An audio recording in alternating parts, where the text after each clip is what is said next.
You are now listening to Serious Minds RNTV with your host, Professor Griff. The call-in number is 516-654-7688.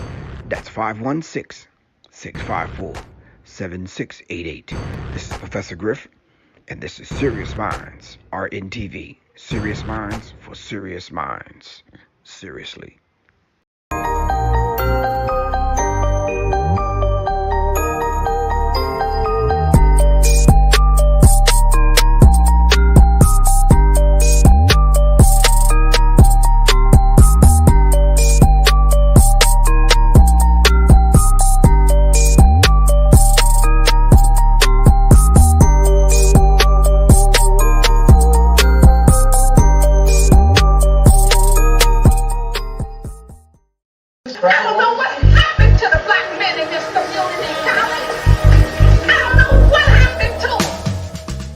Alternative Black Studies online course with instructor Professor Griff. Sign up today at www.professorgriff.me and Serious Minds Institute.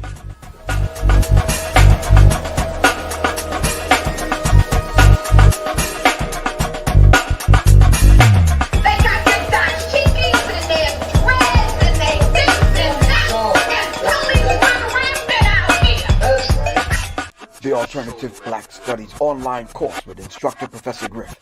Sign up today at www.professorgriff.me and Serious Minds Institute. The Alternative Black Studies online course with instructor Professor Griff. Sign up today at www.professorgriff.me and Serious Minds Institute. Thank you.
Right, and I think we are on. Greetings, family. Shout out to everyone, of course, in the Serious Minds family. Thank you very much for tuning in. I'm trying to rearrange this room to make something different happen, so maybe we can kind of bear with me. Just trying to figure some things out. In any event, thank you very much for supporting the platform. As always, Mr. LP, what's good with you, man?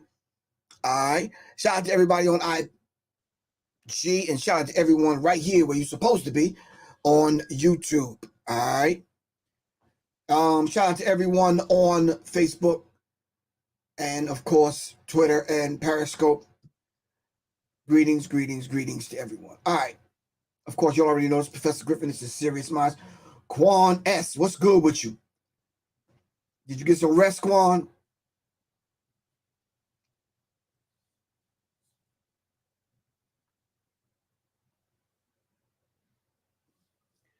Where and when can I download and purchase your latest release featuring Soleil? Matter of fact, Mr. LP, I can send it to you, but you can go on YouTube and it's there. It's called Etheric Rebel. All right. Please make sure you hit the like button, subscribe, and share, fam. And do not forget to hit the bell, icon, so you can get notified when we are on right here, Serious Minds. All right. If you would like to advertise your event or your business right here on Serious Minds RNTV, you can do so by hitting me up. 678-557-2919. Just text me and we can make it happen. 678-557-2919 for the people that's on IG. All right. Okay. Nothing much, Quan S. All right. Making it happen then. All right. Oh, Mr. LP, Quan put it up on the screen. She says you can purchase the Energy Code album now. You can purchase it at www.professorgriff.bandcamp.com. You can purchase the whole album. It's called the Energy Code. All right. All right, the Energy Code. And then, of course, Soleil's album, Encoded, is now available for download on all musical platforms. It's called Encoded. And, of course, you know the name, Soleil. All right. As a matter of fact, I'm doing a couple of more tracks, and she's re-releasing that album, doing a couple of remixes and some other things. All right. If you would like to purchase any of the Brain Tonics, Resurrection, Formula, or any of the merchandise, please hit me up. Or just go to www.professorgriff.me. All right. Family, if you do not have your Public Enemy hat, snapback, please go online and order it right now as we speak. As a matter of fact, if you need it by the next couple of days, just hit me up, 678-557-2919. I would get the RBG joint, but that's just me. I don't know about you. All right. All right. I'm scraping the bottom of the barrel, fam, on the mags. All right. If you got an AR-15 rifle at home, get you a custom P-mag from Professor Griff. All right. All right. If you like to support independent black media, you can do so by starting right here on the Cash App, $ Professor Griff. All right. Shout out to my brother Umar from Jacksonville, Florida. Assalamu alaikum, good bro. All right. Thank you for supporting the platform. Really appreciate you, man. All right. Shout out to Dr. Scott Whitaker. What's good with you, Doc? All right. Here's my website, fam. Let's make it happen. All right. Tonight, I'm going to need some help with this subject, Quan, tonight. It's critical, man. So I didn't even kind of believe it when I first kind of saw it or heard it. Check. All right, I'm good on the volume. I'm good. Black children are jailed for crimes that don't even exist. Wow.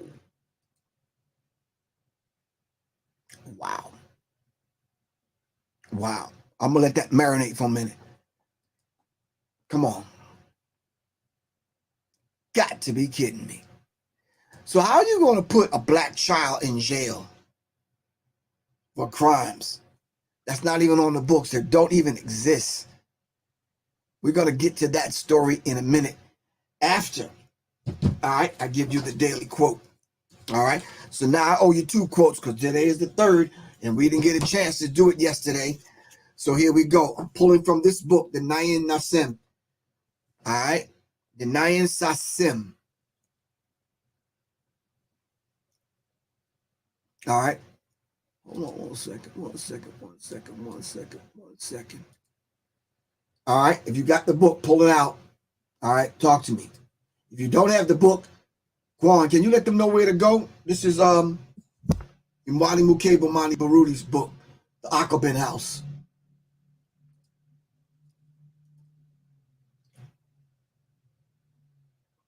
Can you imagine you going to jail for a crime that's not even on the books, that don't even exist? Wow.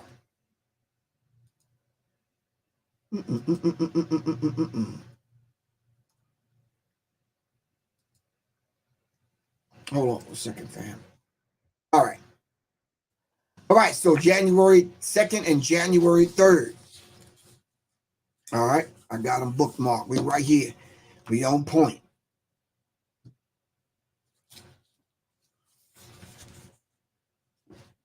Oh, dang, I thought I sent it to you, Quan. I sent it to you.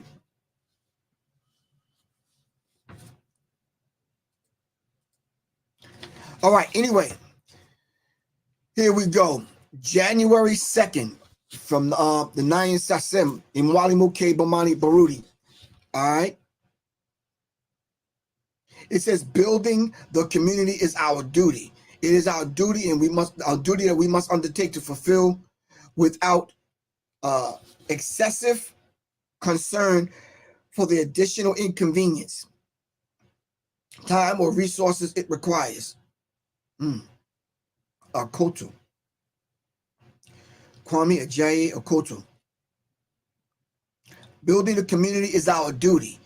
It is our duty we must undertake to fulfill without excessive concern for the additional inconvenience, time, or resources that it may require to build our community.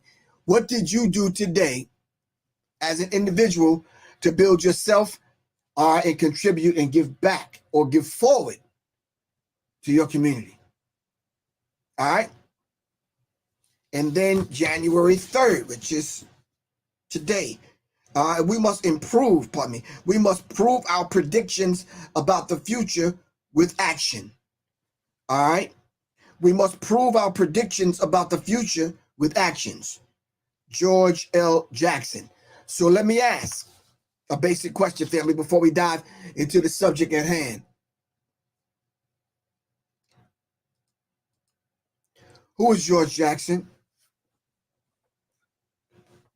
Simple question. Simple question. Who is George Jackson?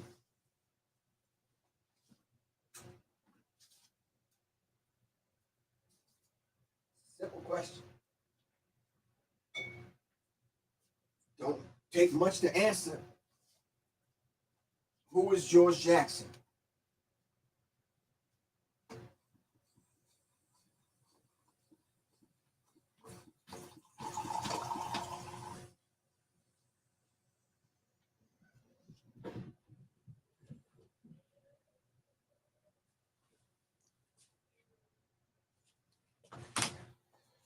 Who is George Jackson? Can someone help me out? Y'all should be Googling on your phone, doing something. But please give me an answer. All right? Low key, what's up, man? Give me an answer, man. Who's George Jackson?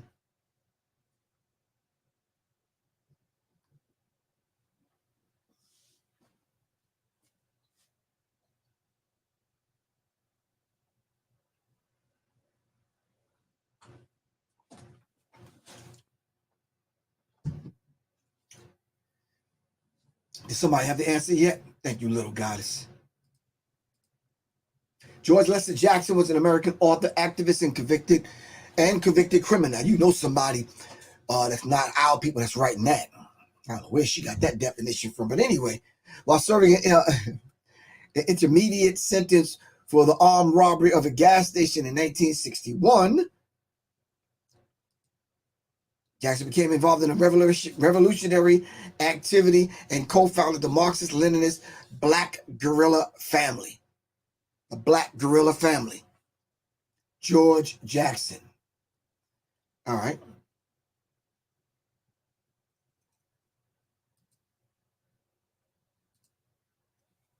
Inspired by Vietnamese nationalist Ho Chi Minh, who met in Harlem, Garveyites, Korean nationalists, and Chinese communists.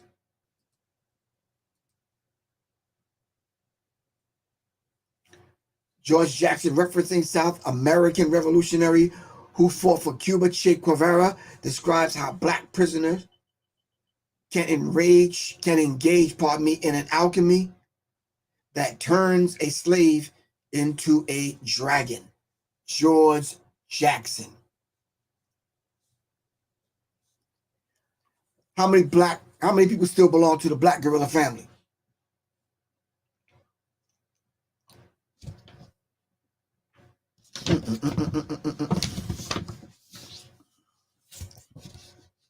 Well, those are our quotes for today, January 2nd and January 3rd.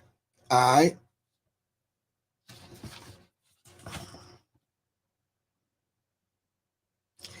It says the direction we choose to look is an excellent rod for measuring tenure of our movement as revolutionaries. What do you use to measure your tenure as a revolutionary? Or do you even consider yourself a revolutionary? All right. As did Ho Chi Minh, George Jackson initially sought to play by the rules of diplomacy, negotiation, and compromise.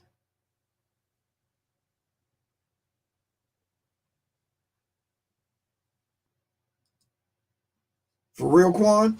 Where they at? Oh, I see. Wow.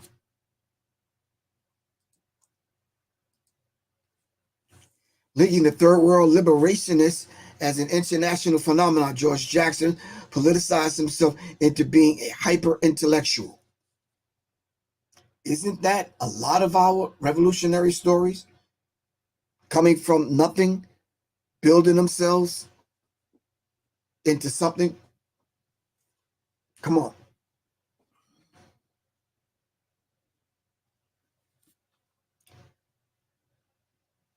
Okay.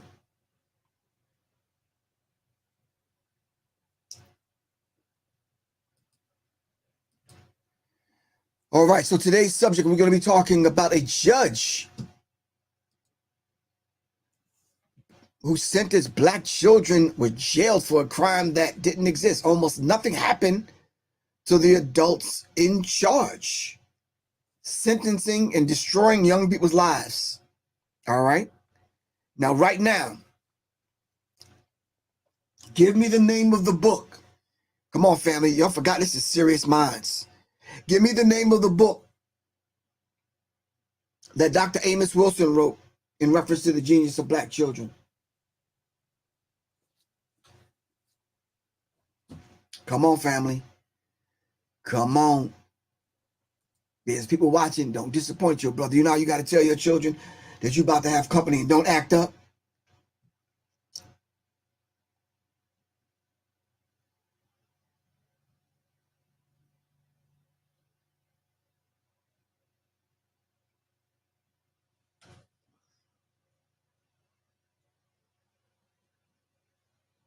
I'm checking my text. I don't see anything. What you talking about, man? Come on, family.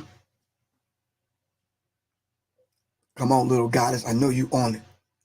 The psychological development of the black child. Thank you very much. Thank you. What did Amos Wilson say in that book that speaks to this? What happened to our good brother Malcolm X at an early age in school when Malcolm said he wanted to be a lawyer? What did the teacher tell him? Awakening the geniuses in black children. Okay, thank you, Mr. LP, sir.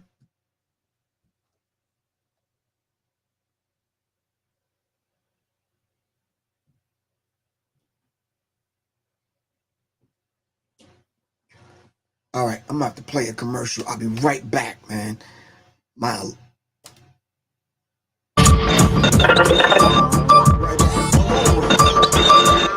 You have heard so much about him, but in a few minutes you're going to hear from him. Greetings, Serious Minds family. May we come in? Why, sure. Come right in.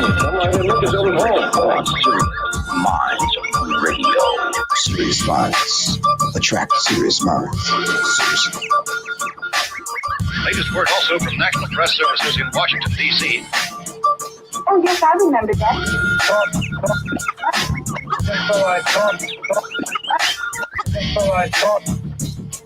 Check. You put in the show that addresses the complex issues today affecting the human family from the solution think approach that tackles confusing and complex issues through the hip-hop lens, hosted by none other than Professor Griff, the co-founding member of the legendary hip-hop group Public Enemy. On Serious Minds Radio. what did you say?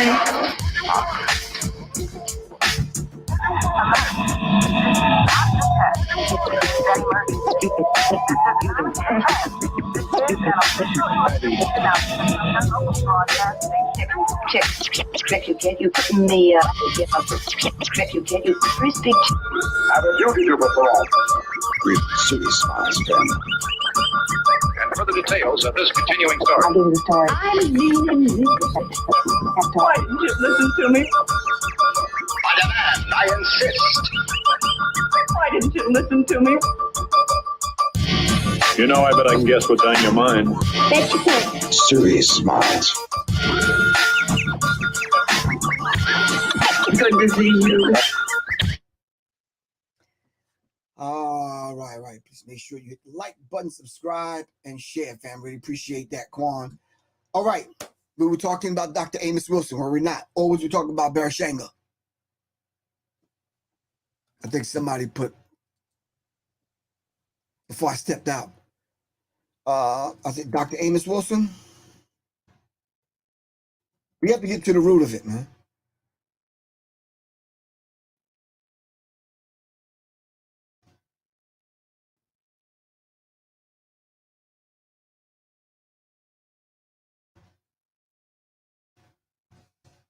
All right. Awakening the Natural Genius in Black Children. Dr. Amos Wilson. Okay. All right.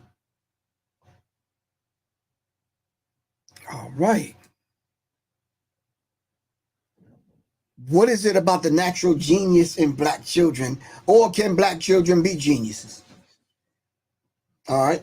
Because if that thought never even entered into your mind, yeah, I'm good.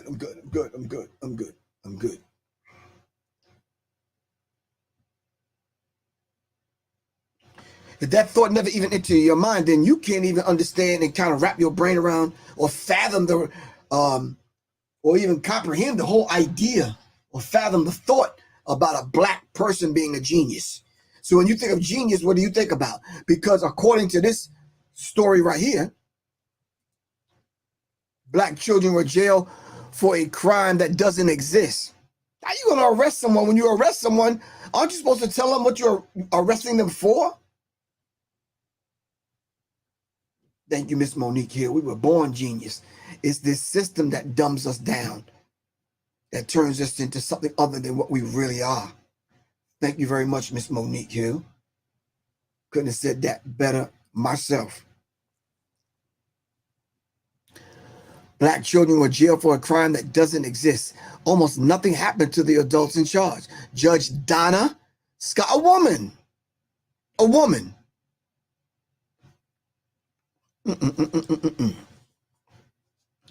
Judge Donna Scott Davenport oversees a juvenile justice system in Rutherford County, Tennessee, with a staggering history of jailing children. She said kids must face consequences which rarely seem to apply to her or other adults in charge. Wow. So you're talking about must face consequences as children. So should you face the consequence of your ill and wrongdoing to children, jailing them for, I guess, crimes that never even existed because they're not even on the books?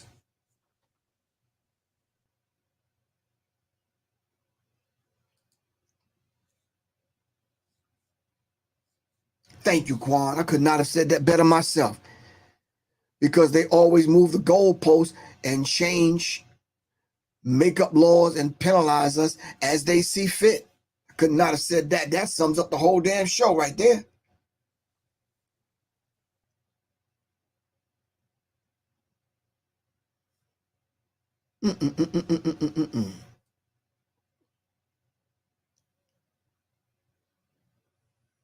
Hold on, fam.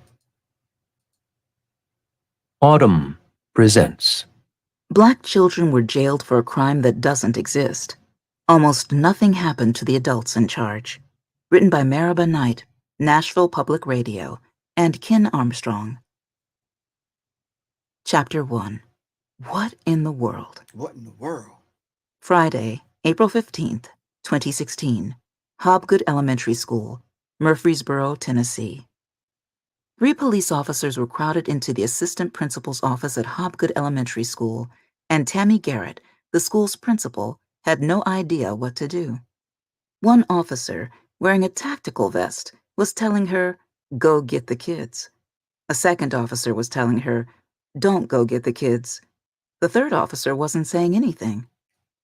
Garrett knew the police had been sent to arrest some children, although exactly which children it would turn out was unclear to everyone, even to these officers. The names police had given the principal included 4 girls, now sitting in classrooms throughout the school. All 4 girls were Black. There was a 6th grader, 2 4th graders, and a 3rd grader. The youngest was 8. On this sunny Friday afternoon in spring, she wore her hair in pigtails. A few weeks before, a video had appeared on YouTube. It showed 2 small boys, 5 and 6 years old, throwing feeble punches at a larger boy as he walked away, while other kids tagged along, some yelling. The scuffle took place off school grounds, after a game of pickup basketball. One kid insulted another kid's mother, is what started it all. The police were at Hopgood because of that video, but they hadn't come for the boys who threw punches. They were here for the children who looked on. The police in Murfreesboro, a fast-growing city about 30 miles southeast of Nashville, had secured juvenile petitions for 10 children in all who were accused of failing to stop the fight. Officers were now rounding up kids, even though the department couldn't identify a single one in the video, which was posted with a filter that made faces fuzzy. What was clear were the voices, including that of one girl trying to break up the fight, saying, "Stop, Tay-Tay, stop, Tay-Tay, stop, Tay-Tay." She was a 4th grader at Hopgood. Her initials were EJ. The confusion at Hopgood, one officer saying this, another saying that, could be traced in part to absence. A police officer regularly assigned to Hopgood, who knew the students and staff, had bailed that morning after learning about the planned arrests. The thought of arresting these children caused him such stress that he feared he might cry in front of them, or have a heart attack. He wanted nothing to do with it, so he complained of chest pains and went home, with no warning to his fill-in about what was in store. Also absent was the police officer who had investigated the video and instigated these arrests, Crystal Templeton. She had assured the principal she would be there. She had also told Garrett there would be no handcuffs, that police would be discreet. But Templeton was a no-show. Garrett even texted her, "How's timing?" but got no answer. Instead of going to Hopgood, Templeton had spent the afternoon gathering the petitions, then heading to the Rutherford County Juvenile Detention Center, a 2-tiered jail for children, with dozens of surveillance cameras, 48 cells, and 64 beds. There, she waited for the kids to be brought to her. In Rutherford County, a juvenile court judge had been directing police on what she called our process for arresting children, and she appointed the jailer who employed a filter system to determine which children to hold. The judge was proud of what she had helped build, despite some alarming numbers buried in state reports. Among cases referred to juvenile court, the statewide average for how often children were locked up was 5%. In Rutherford County, it was 48%. Damn. In the assistant principal's office at Hopgood, the officer telling Garrett not to get the kids was Chris Williams. Williams, who is Black, had been a Murfreesboro cop for 5 years. What in the world, he thought, when he learned what these arrests were about.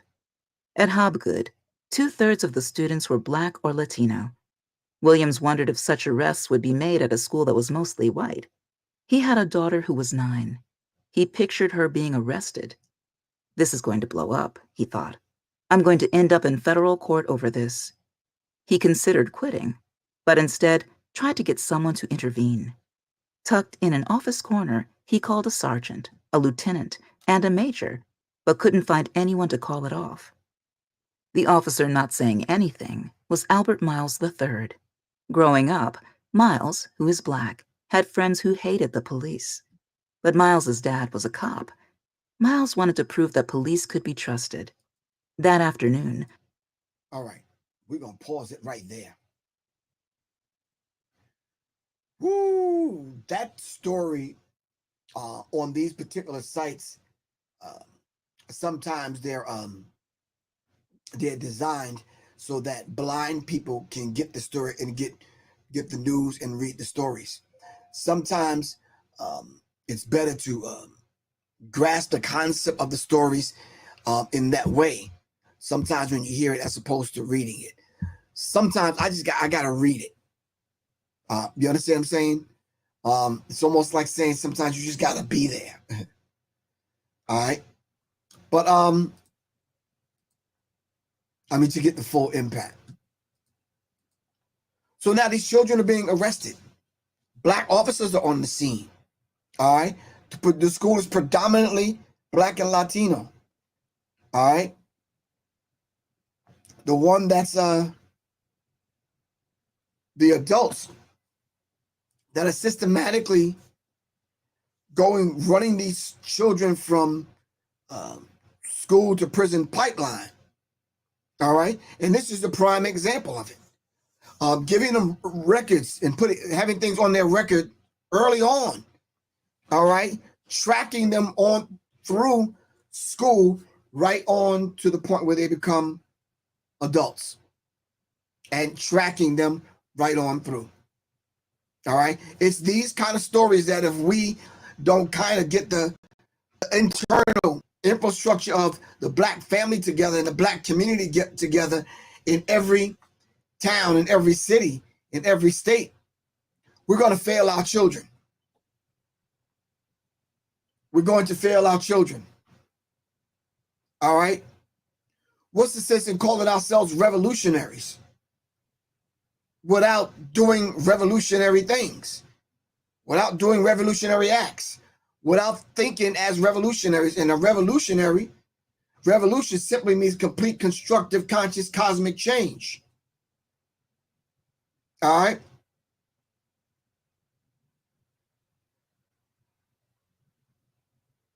So now let's think through at this particular point what should be done. Because as you said, Quan, they get a slap on the wrist and that's that. But how could they get the slap on the wrist for something that they don't even know, that the police officers don't even know that they did? Let's get back to the story. Miles had been pulled out of a roll call along with another officer. A sergeant told the two to go arrest some kids at Hobgood. The sergeant didn't say why. But at Hobgood, Miles started picking up details. Miles, too, wondered if these arrests would happen at a school full of white students. The third officer at Hobgood was Jeff Carroll. He'd been pulled out of roll call with Miles. Carroll, who is white, was a patrol officer and SWAT team member. In evaluations, supervisors praised him as a leader, cool under pressure. Carroll also had no idea what these arrests were about, but his sergeant had ordered them, and he followed orders. Carroll was the officer telling the principal, "Go get the kids." Garrett asked if she could call their parents first. Carroll told her no. Garrett told the police that one girl had diabetes and got treatment when she arrived home after school. "Please," the principal said, "let me call her parent." On this, the police ultimately compromised, saying the girl could get a shot in the nurse's office before being taken to the jail. Of the two officers telling Garrett what to do, get the kids, don't get the kids, Carroll seemed the more aggressive, the principal would say later. She agreed to get the kids. Having these arrests take place at Hobgood was not something school officials wanted. They wanted kids to feel safe at school. Garrett grew up poor. 9/10 of her students were poor. Years before, Hobgood had struggled academically. Now it was a celebrated success. Garrett and her staff had worked to build trust with parents, with students. "I don't give up on kids," Garrett says, but she knew that trust is fragile. Thank you very much, little goddess. Criminalizing kids, part 1. When schools call police on students, Black children and students with disabilities get the brunt of it. So, should the parents be called? That's what I'm asking. Should the parents be called in this situation? Should the parents be called? Schools calls the police arrive at the same time while the police are on the way. I think the school should be calling the parent.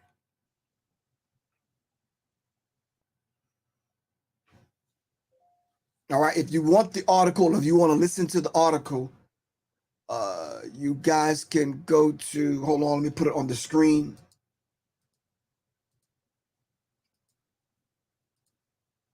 Hold on, fam.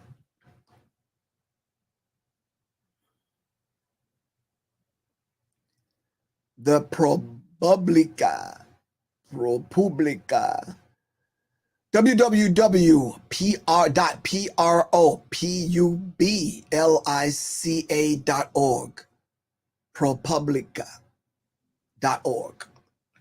All right. Get the article, listen to it. All right. Oh, you put it in the live chat already? All right. Thank you very much. Really appreciate that. Thank you, your royalty, Pete. Parents should have been called before you call the damn cops. Because most of those situations you can resolve right there at the school without involving police officers. Once you involve the police officers, you know what's going to happen. Do you remember the little girl in Florida that they came that was a little bit unruly and they tried to handcuff her and take her to jail? They didn't have handcuffs small enough. So then we need to ask whether or not if this is part of their way of criminalizing children. Is this their way of school to prison pipeline? Is this where it starts? All right. Dark Matter Raw 7. Peace. What's good?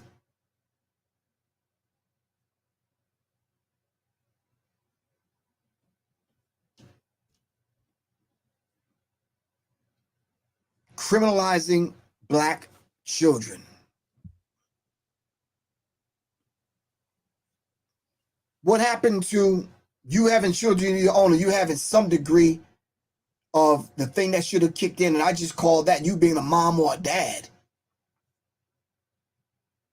Why didn't that kick in? All right, let's go back to the story. I'm just saying it should have kicked in. That's just me. And trauma endures. As Garrett gathered the girls from their classrooms, she believed the police would at least avoid a spectacle. School let out at 2:30. That was minutes away. Garrett's understanding was that the police would keep the girls in the office until school was dismissed and everyone else was gone. Garrett rounded up the 6th grader, a tall girl with braids who had visions of becoming a police officer, one of the 4th graders, the girl with diabetes, and the 8-year-old 3rd grader. In the hallway, the principal tried to prepare them, saying the police were there regarding a video of a fight. Hearing this, the 6th grader told Garrett that the 2 other girls hadn't even been there. After returning to the office with the 3 girls, Garrett relayed to police what the 6th grader had told her. Her words were barely out when Carol made it clear he'd had enough. Garrett said later, when interviewed as part of an internal police investigation, "Carol pulled out handcuffs and put them right in my face," Garrett recalled. And he said, we're going now. There's no more talk, and we're going now." And I said, but. Carol yelled at her, Garrett said. She felt intimidated, bullied. She worried that if she said any more, she might be arrested herself. And so I backed off.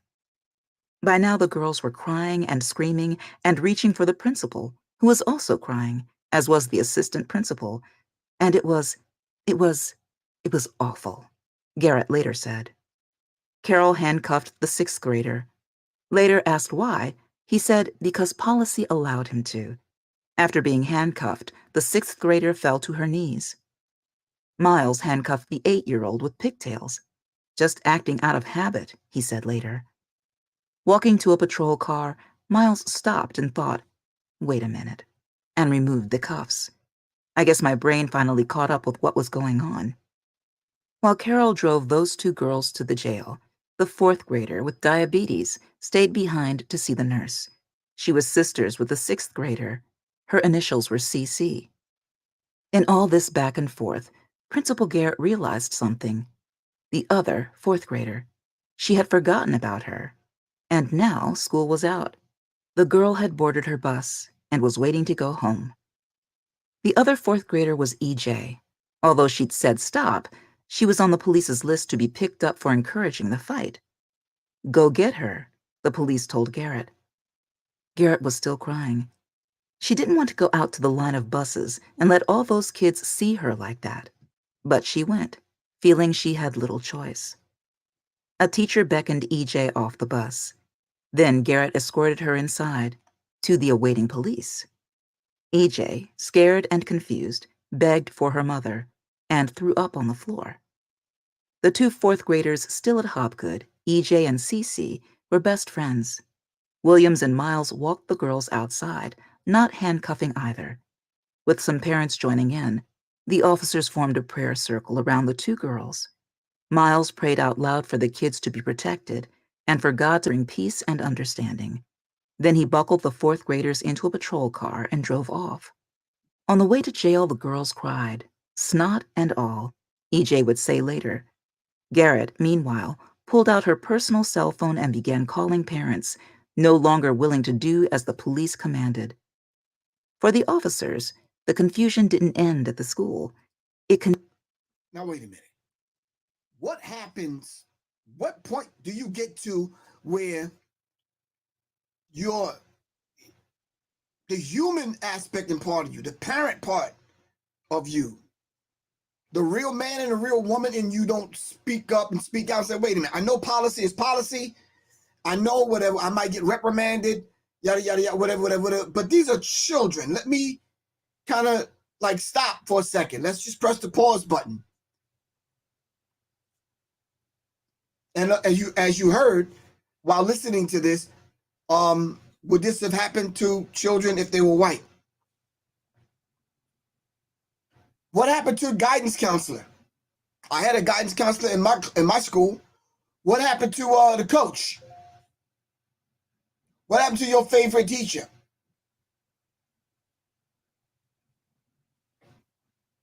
Just listen. Continued once the children began arriving at the jail. When Carol walked in with the first two girls, Templeton, the investigating officer, pointed to the 8-year-old and asked what she was doing there. The police had no petition for her, Templeton said.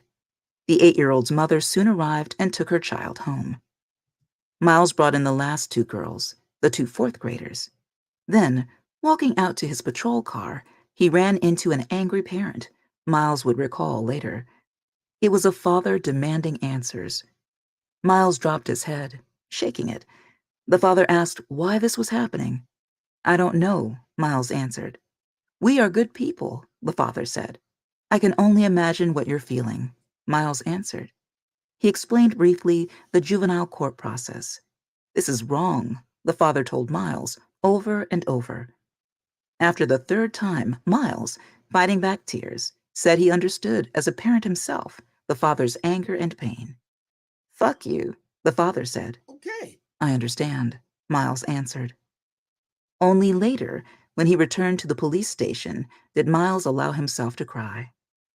When the parent asked why this was happening, Miles had been unable to say. But the answer traces to individual missteps and institutional breakdowns, all on a grand scale. What happened on that Friday and in the days after, when police rounded up even more kids, would expose an ugly and unsettling culture in Rutherford County, one spanning decades. In the wake of these mass arrests, lawyers would see inside a secretive legal system that's supposed to protect kids, but in this county did the opposite. Officials flouted the law by wrongfully arresting and jailing children. One of their worst practices was stopped following the events at Hobgood, but the conditions that allow the lawlessness remain. The adults in charge failed, yet they're still in charge. Tennessee's systems for protecting children failed, yet they haven't been fixed. Chapter 2. The Mother of the County. 11 children in all were arrested over the video, including the 8-year-old taken in by mistake. Media picked up the story. Parents and community leaders condemned the actions of police. Unimaginable, unfathomable, a Nashville pastor said.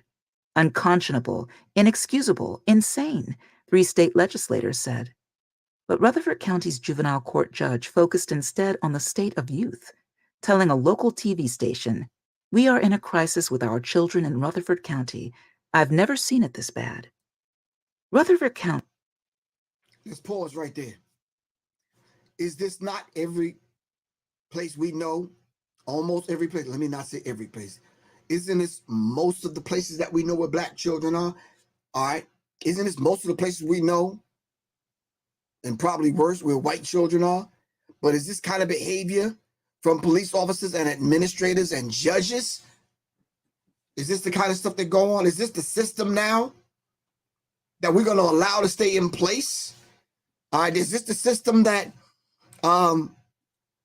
you pay your hard-earned tax dollars for to stay in place, to do this to your children?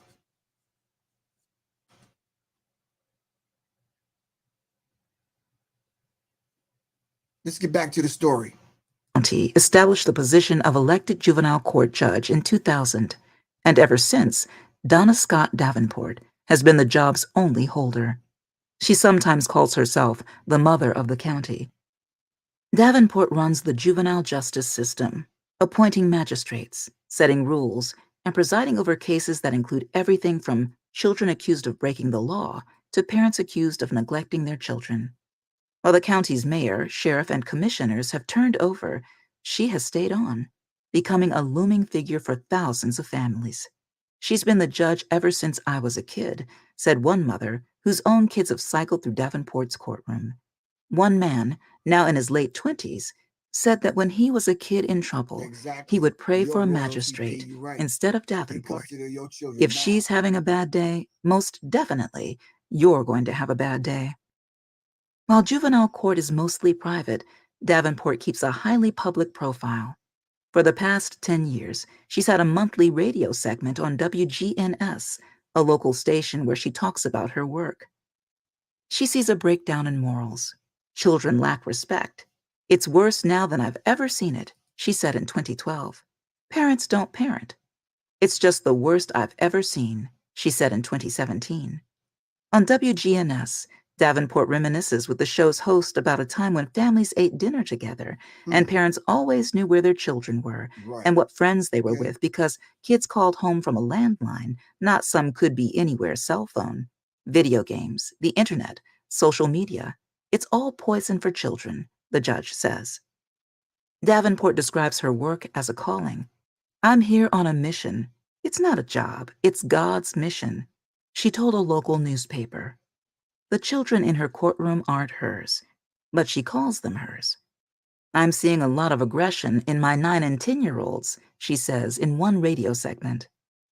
She encourages parents troubled by their children's behavior to use over-the-counter kits to test them for drugs. "Don't buy them at the Dollar Tree," she says on the radio. "The best ones are your reputable drugstores." Scrutinizing the inner workings of Tennessee's juvenile courts can be difficult. Court files are mostly off-limits. Proceedings can be closed at a judge's discretion. But on the radio, Davenport provides listeners a glimpse of the court's work. "I've locked up one 7-year-old in 13 years, and that was a heartbreak," she said in 2012. "But 8 and 9-year-olds and older are very common now." Davenport has lots of favorite sayings. "God don't make no junk," she says to kids, to instill self-worth. To instill fear, she will say, "I'm going to let you be young and dumb one time." There's no jury in juvenile court, so Davenport decides the facts as well as the law. "And that is why I should get 12 times the pay," she likes to joke. Davenport enforces a strict dress code in her courtroom, requiring people to show deference. There will be no untucked shirts, no sundresses, spaghetti straps, or spandex. No body piercings, no uncovered tattoos. Pants shall be pulled up. And if a child shows up without a belt, the judge keeps a bag of them. And if she runs out, you'll just have to make do with a piece of rope, one newspaper profile said. Davenport says children need consequences. "Being detained in our facility is not a picnic at all," she says on the radio. "It's not supposed to be. It's a consequence for an action." Davenport's tough talk and the county's high detention rate go against a reform movement that started about the same time she went on the bench. Beginning in the late 1990s, the number of kids in lockup began to decline, both nationally and in Tennessee. Davenport, now 69, grew up in Mount Juliet, a Nashville suburb. She attended Middle Tennessee State University in Murfreesboro, majoring in criminal justice. On the radio, Davenport says she has been blessed with an extensive history in law enforcement. I was trained well in 17 years by different law enforcement agencies. As a juvenile court judge, she says, she can spot subtle signs of gang activity, wearing something to the right or to the left, or a color here or a color there. Her description of her job history doesn't always match employment records. Davenport, in a sworn deposition, said her law enforcement career began in 1977 at MTSU, where, as a student, she worked full-time as a university police officer for 2 to 3 years. But her MTSU personnel file shows her being a part-time dispatcher, then a full-time clerk typist, then a full-time secretary. In 1980, Davenport started as a dispatcher for the Murfreesboro Police Department. Then she took another job, not in law enforcement, but in the law department for Nashville, investigating financial claims that might include anything from car accidents to slip and falls. At night, Davenport went to law school. She graduated in 1986.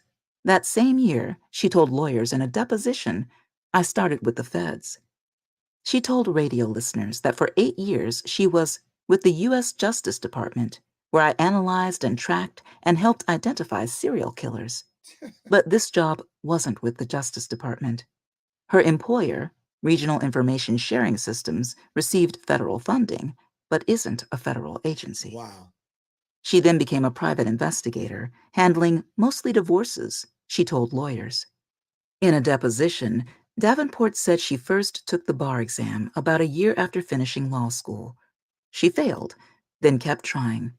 How many times have you taken the bar? An attorney asked her. I passed on the 5th time, she said. She was admitted to practice law in 1995, 9 years after getting her law degree. In 1998, she became a juvenile court referee, akin to a judge. One of the county's judges appointed her.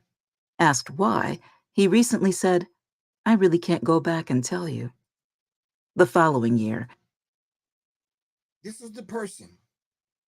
Those are the credentials of the individual that sit as judge and jury over your children to determine whether or not your 6, 7, 8-year-old, 9-year-old will have a criminal record on whatever charge she seems fit.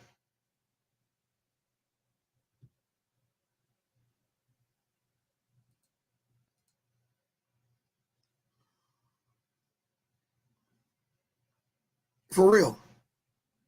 We're only halfway through the article. Let's get back to the story. If y'all have time, all right, just let me know. Just give me the dictionary, all right? Or just text me or something. Rutherford County violated federal law 191 times by keeping kids locked up too long, according to a story later published by the Tennessean. By law, children held for such minor acts as truancy were to appear before a judge within 24 hours and be released no more than a day after that. The newspaper interviewed Davenport, who estimated half those violations occurred because a kid had cursed her or someone else. For cursing, she said, she typically sentenced kids to 2 to 10 days in jail. Was I in violation? She said. Heck yes. But am I going to allow a child to cuss anyone out? Heck no. In August 2000, less than 3 months after the story was published, Rutherford County elected Davenport to the newly created job of juvenile court judge. Her opponent, a major in the sheriff's department, was later charged with sex crimes against minors and, in a plea deal, got probation. Davenport has not had another opponent since. With juveniles, police in Tennessee typically avoid cuffs and custody, particularly in less serious cases.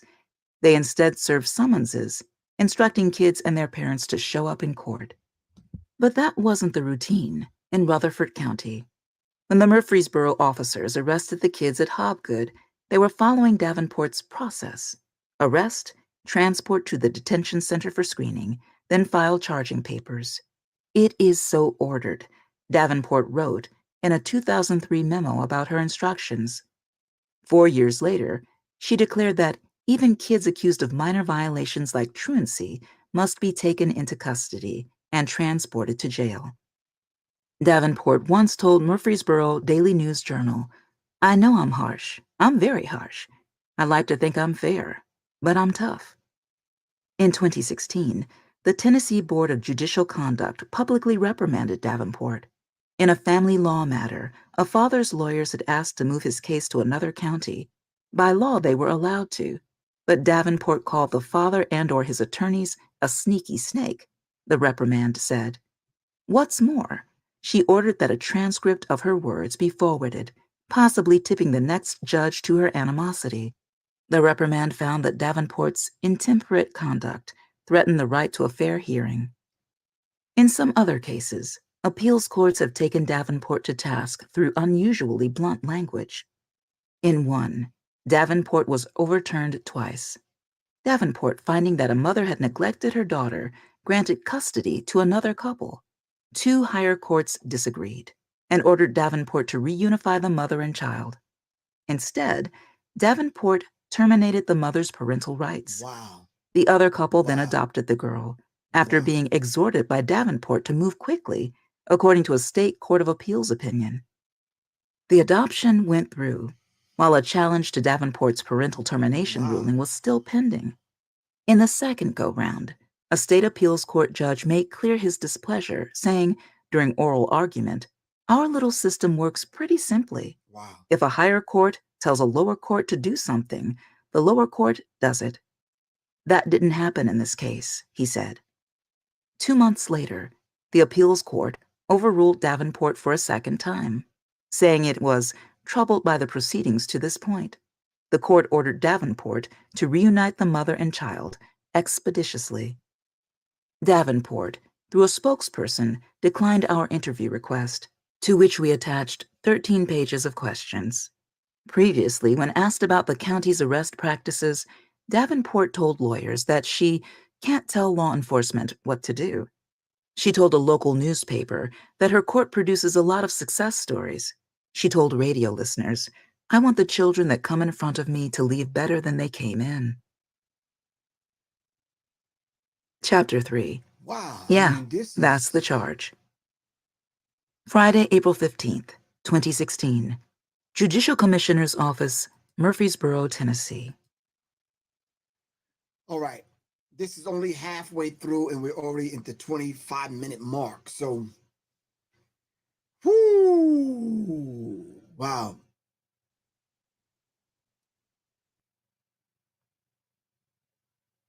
Wow.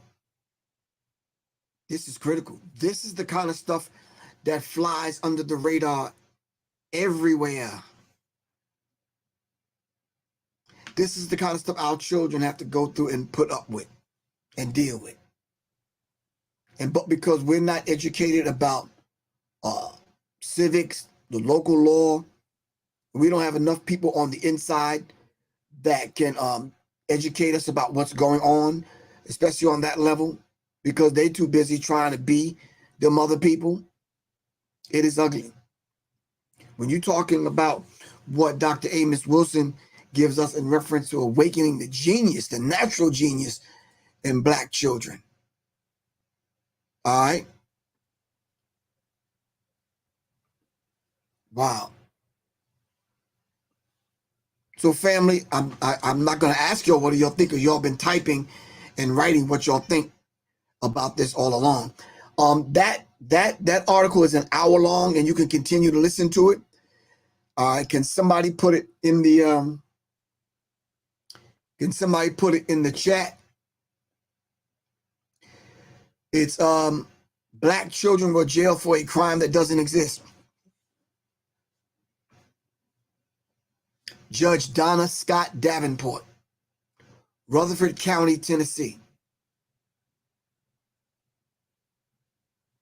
You're right. She uses the judicial system against Black and brown people, giving them criminal records early on. Imagine you got a charge at 7 years old. So I would encourage anyone, or everyone, pardon me, to continue to listen to the entire talk. All right. The hour has gotten past us, and it's really too late now. I just want to play probably one more section of it so you can get at least an idea of the conclusion. Is that cool with everyone? Quan, that's good with you? All right. Let's dive back into it just for a few more minutes, fam.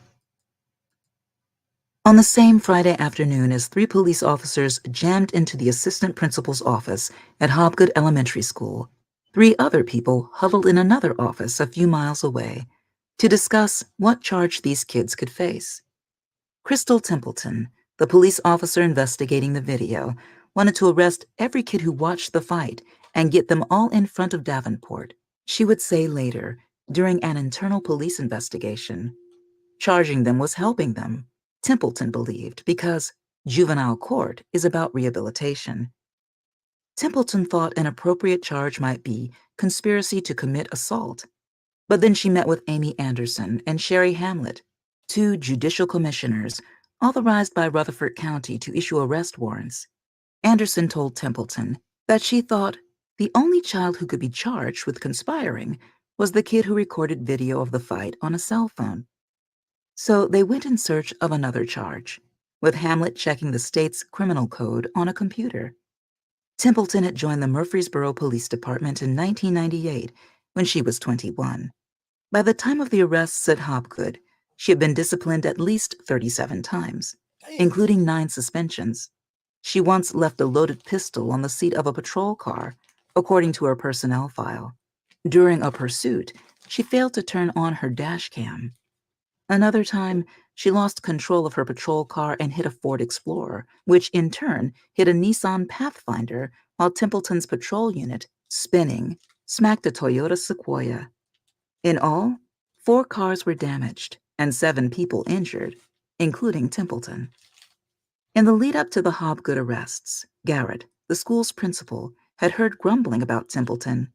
Templeton was a school resource officer, not at Hobgood, but at 2 other schools in Murfreesboro. Both schools' principals complained that Templeton was often absent. Meanwhile, one of Hobgood's resource officers warned Garrett that Templeton's handling of the case was going to cause a shitstorm. But that officer didn't share her concerns with police higher-ups. She believed Templeton's sergeant always made excuses for her, so what was the point? Templeton had begun investigating on Wednesday, 2 days earlier. To try and identify all the kids, she asked around at schools and in the neighborhood where the fight took place. One parent she approached for help was EJ's mom.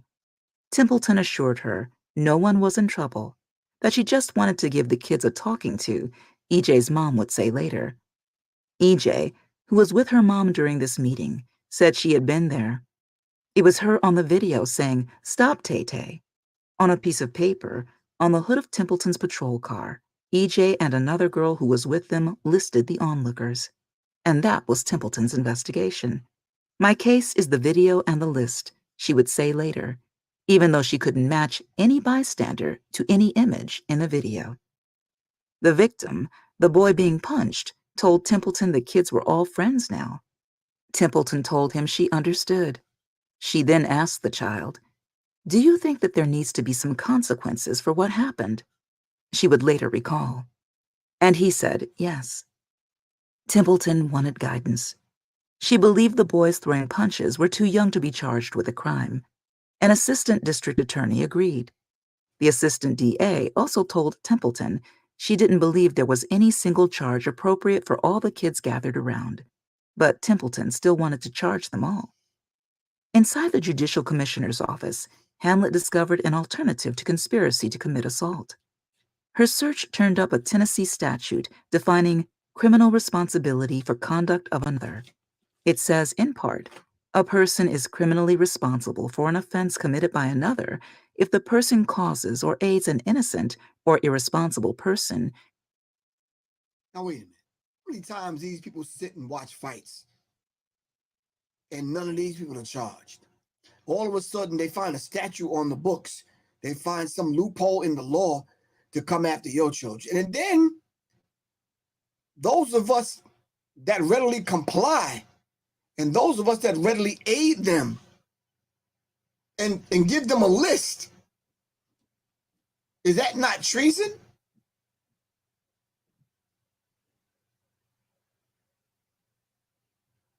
Thank you. She was basically making her own laws up as she went along.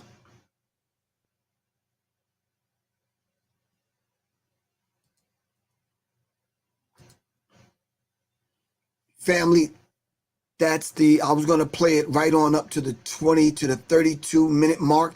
It's at the 28-minute mark, and the 32-minute mark is halfway. And I guess on the next show, we can pick it up where we left off, if that's cool. Sit tight, Quan. Hold on. To engage in the offense or directs another to commit the offense or fails to make a reasonable effort to prevent commission of the offense. Hamlet shared her find with Templeton. They went through the statute line by line, with Anderson joining in. I looked at the charge to the best of my ability. From my experience, was like, yeah, that's the charge, Templeton would later say. When she subsequently apprised a higher up in the police department, the higher up wasn't so sure, but he didn't warn her off.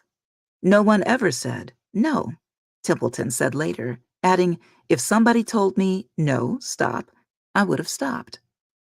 In the United States, it is typically the prosecutor's job to review a police investigation and decide what charges, if any, to file.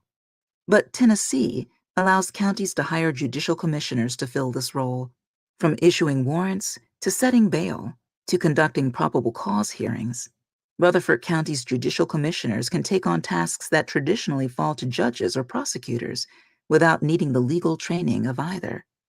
County judges recommend people for the job. County commissioners appoint them. Rutherford County opens the job to anyone with a Tennessee driver's license and a high school diploma. That may be the issue right there. That's the halfway mark. The article LP put in the comments, www.ProPublica, PUBLICA.org. All right, the name of the article is Black Children Were Jailed for a Crime That Doesn't Exist. Almost nothing happened to the adults in charge. Look up the article, finish listening to it. All right, just take another 30 minutes, 40 minutes out of your life, listen to it if you have children. All right, pass the article on to other people. This is the least that we can do. All right, this is the least that we can do right now. All right, all we're asking people to do is just do your part. All right, just do your part. What's wrong with doing your part?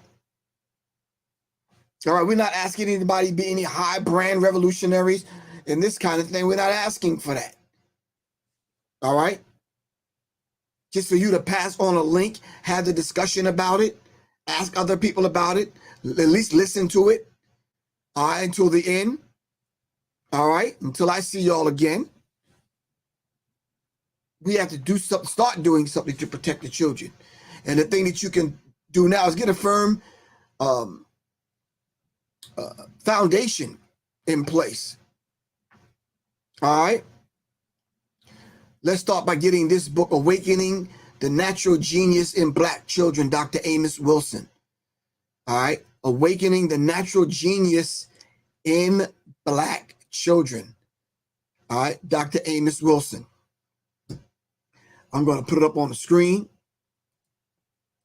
And I often do that so you'll have no excuse. Well, I didn't know what the color of the book looked like. Come on, man. Now you do. Hold on. Everybody on IG, hold on. There you go. Awakening the Natural Genius in Black Children. All right.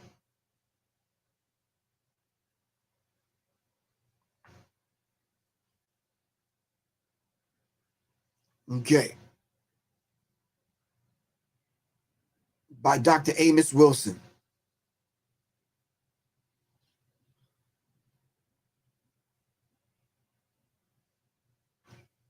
All right.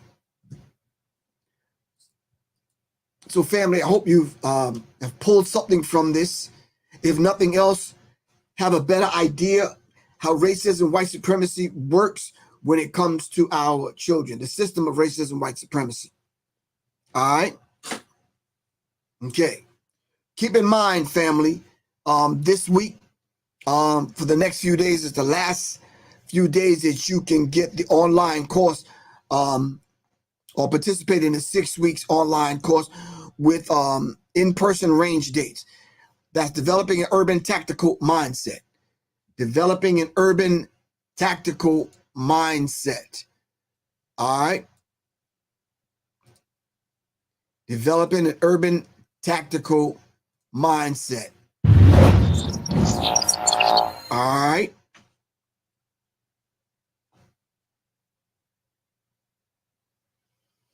If you want to take the class, or you want to take the course, pardon me, just contact me, Professor Griff, at 678-557-2919.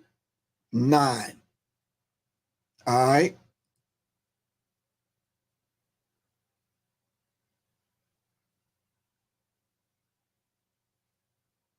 Okay. Hold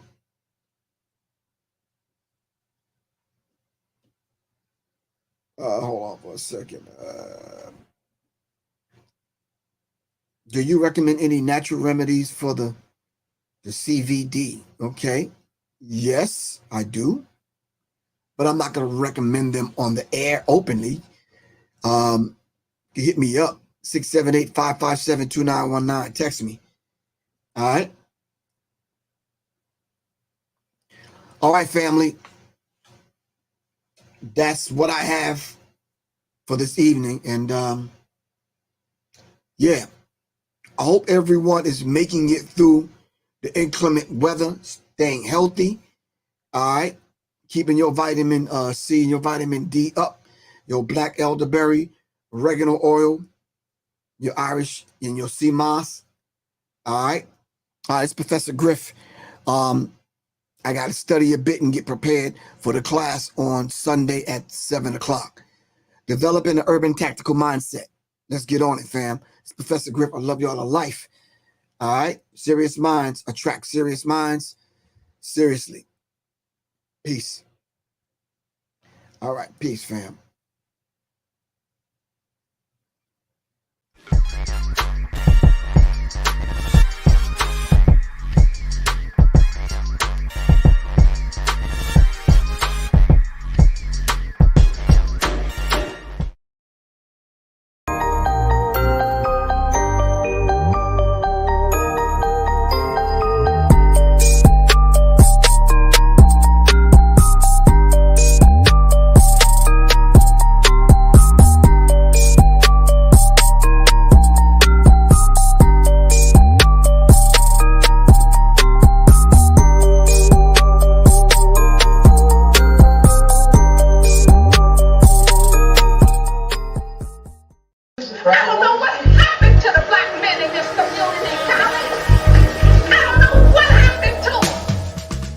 Alternative Black Studies online course with instructor Professor Griff.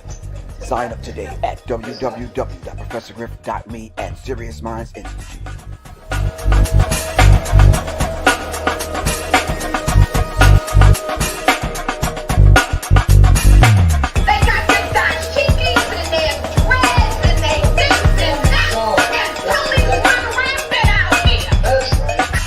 The Alternative Black Studies online course with instructor Professor Griff. Sign up today at www.professorgriff.me and Serious Minds Institute. The Alternative Black Studies online course with instructor Professor Griff. Sign up today at www.professorgriff.me and Serious Minds Institute. Thank you.